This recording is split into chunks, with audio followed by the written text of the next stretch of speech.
आप जानते हैं हम लोग इतना ज़रूरी है जो हम लोगों के मुंह से निकलता है, इस बात को समझना बहुत ज़रूरी है। एक परमेश्वर के दास केनेथ हेगन, वो एक लड़के के लिए प्रार्थना करने गए। वो 37 साल का था, 37 साल का था और कोमा में था। और वो जैसे ही हॉस्पिटल के कमरे में गए, उन्होंने हाथ रखा, प्रभु ने एकदम बोला अपना हाथ हटा ले क्योंकि ये बचेगा नहीं, मर जाएगा। और वो जो विश्वास करते रहे, जो डॉक्टर था उनकी बिल्कुल अगेंस्ट था, क्योंकि वो विश्वास करते रहे चंगाई सबके लिए। उन्होंने कहा प्रभु ये कैसे हो सकता है, मैं हमेशा विश्वास मैंने सिखाया चंगाई सबके लिए। और प्रभु ने उनको बताया कि इस लड़के ने बचपन से बार बार एक गलत अंगीकार किया और आत्मिक जहां में एक नियम है। तरह अगर मैं आपको समझाऊं सरल भाषा में, तो आत्मिक जहां में एक, समझ लीजिए एक बड़ा सा व्हील है, एक पहिया है।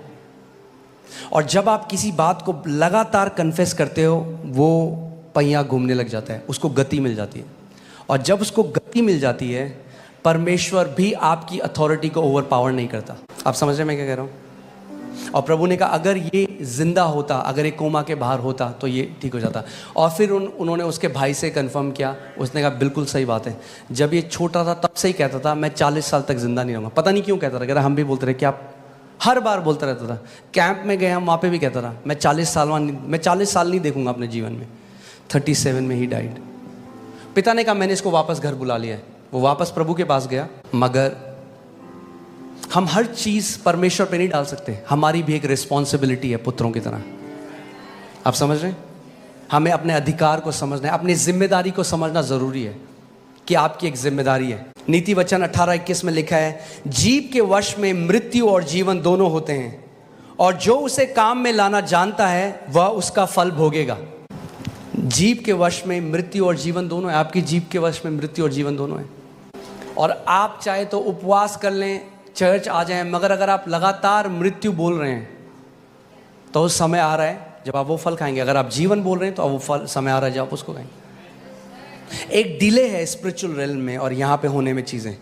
इसीलिए जो डोमिनियन है वो हमारी लाइफस्टाइल होनी चाहिए। एक बारी में नहीं होता। आपने देखा कोई व्यक्ति जिम जाए और एक दिन करे और अगले दिन आप देखो वो लगातार लाइफस्टाइल की तरह करना पड़ेगा। वैसे ही अधिकार भी है, आपको लगातार जीवन शैली बनानी पड़ेगी शासन अधिकार की। क्योंकि कई लोग इतना गलत बोलते आए हैं अपने मुंह से बार बार। आपको पता है दुष्ट आत्माएं वेट कर रही हैं कि आपके मुंह से गलत वर्ड निकले और वो उन वचनों को इस्तेमाल करें आपके विरोध में। आत्मिक जहां में जो लड़ाई होती है वो वर्ड्स से होती है। पता है आपको? ये जो जादू टोना करने वाले, तांत्रिक मंत्र तंत्र करने वाले क्या करते हैं? क्या बोल रहे हैं? वर्ड्स बोल रहे हैं, कर्स कर रहे हैं, श्राप दे रहे हैं। और उन शब्दों को दुष्ट आत्माएं लेती हैं और जाती हैं काम असाइनमेंट में। वैसे ही जब हम परमेश्वर के वचन को बोलते हैं तो स्वर्गदूत एक्टिवेट हो जाते हैं, उन वचनों को लेते हैं और वो असाइनमेंट में काम पे जाते हैं।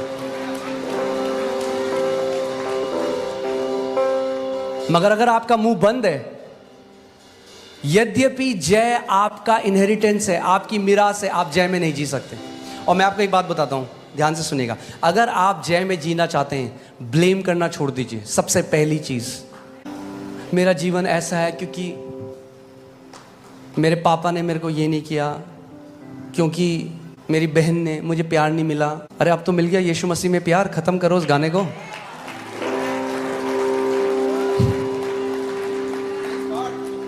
और सच्चा प्यार मिला है। रोमियो 5:5 में लिखा है, परमेश्वर ने पवित्र आत्मा के द्वारा प्रेम को, पिता के प्रेम को हमारे दिल में उंडेल दिया है। और अगर आप विक्टोरियस जीना चाहते हैं, जयवंत जीना चाहते हैं, आपको एक बेचारेपन की विक्टिम मेंटालिटी से बाहर आना पड़ेगा। कई लोग सेम स्टोरी बोल रहे हैं 40 साल से, उसने मेरे साथ ऐसा किया।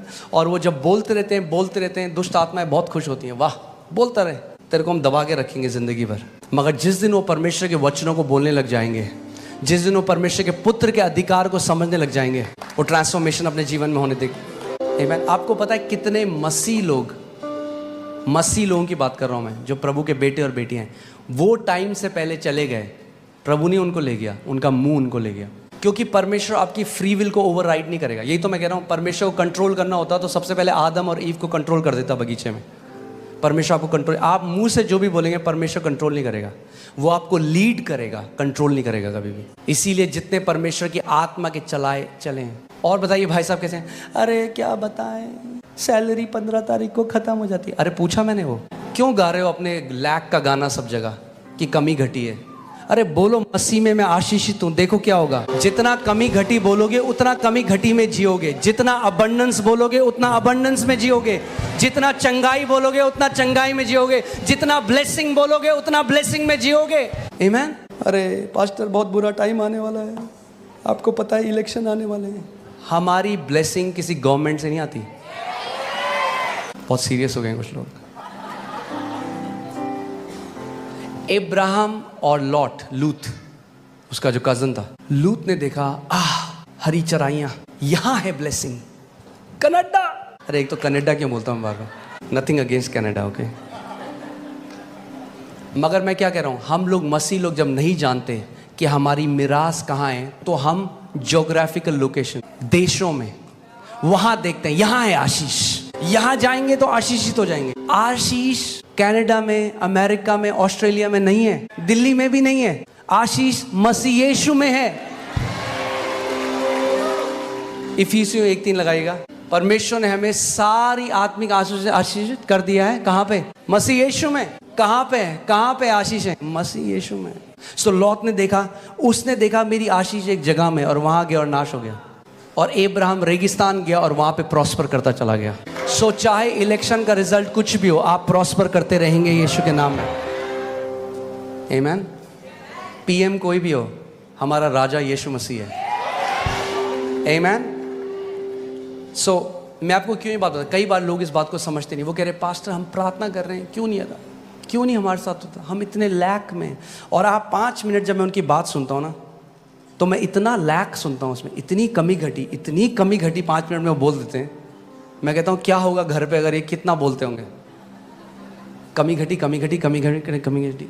और जो स्वर्गदूत आ भी ले होंगे ना प्रोविजन लेके, और हमें लगता है अरे ये कोई ऐसे थोड़ा ना होता है, मैंने तो प्रार्थना कर दी। हम सोचते प्रार्थना ना एक जादू की छड़ी घुमाना जैसे। मैंने प्रभु को बोलते प्रभु हमारे लिए कर देना बस। नहीं, आपकी एक जिम्मेदारी, आप अपने मुंह से क्या निकालते हो एक बेटे की तरह? क्या आप परमेश्वर को अनुमति देते हो आपको ब्लेस करने के लिए? आप कहोगे ये कैसी बात हुई? यही तो बात हुई। परमेश्वर तो सबको ब्लेस करना चाह रहा है। अब मैं अगर आपको समझाऊं तो, अब अगर मैं इसको ऐसे कर दूं और फिर इसके ऊपर पानी डालूं तो भरेगी बोतल? कई लोग ऐसे ही हैं, मसीह ऐसे हो रखे हैं, झरने के नीचे हैं मगर भरे नहीं इतने साल से। क्यों? क्योंकि उल्टे बैठे हैं ऐसे। वो कह रहे हैं प्रभु क्यों नहीं हो रहा है कुछ, थोड़ा ढक्कन खोलो, झरने के नीचे हो। प्रभु ने सबको आशीष दे दी है, आपको लेना सीखना है। आमीन। नीति वचन 6:2 देखते हैं। नीति वचन 6:2, तो तू अपने ही मुंह के वचनों से फंसा और अपने ही मुंह की बातों से पकड़ा गया। कैसे फंसे आप?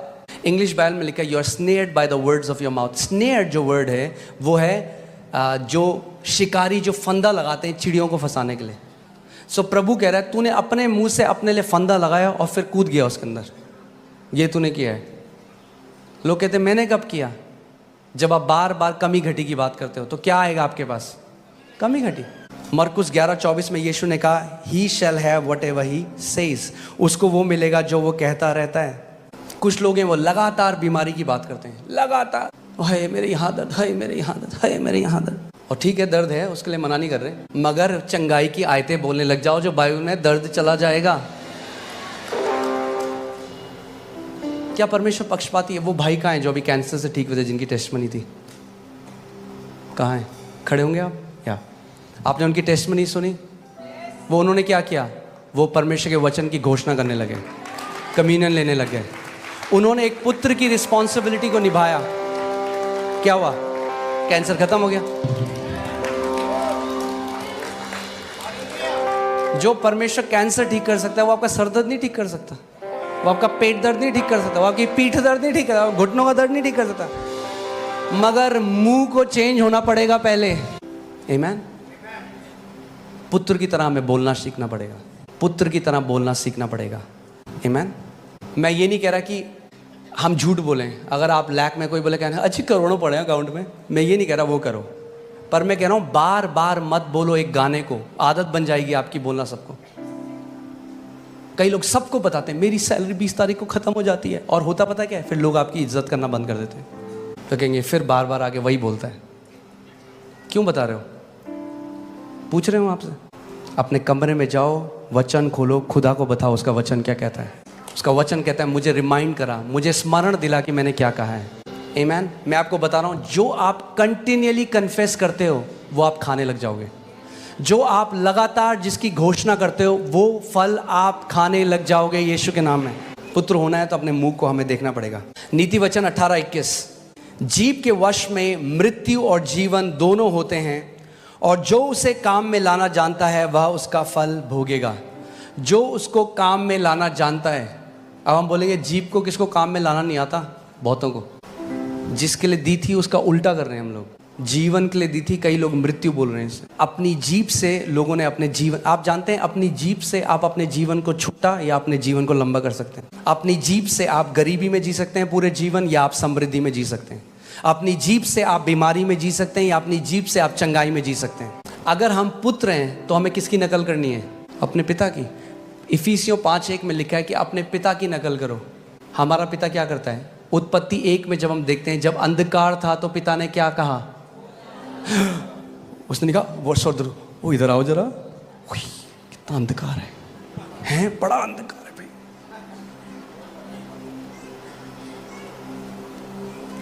कई लोग स्टेटस लगा लेते हैं। अब सारे रिश्तेदारों को बता दे आप कैसे, और सबको बता क्या करें, व्हाट्सएप स्टेटस लगा देते हैं। जब दिल टूटता है तो कोई अपना साथ नहीं देता।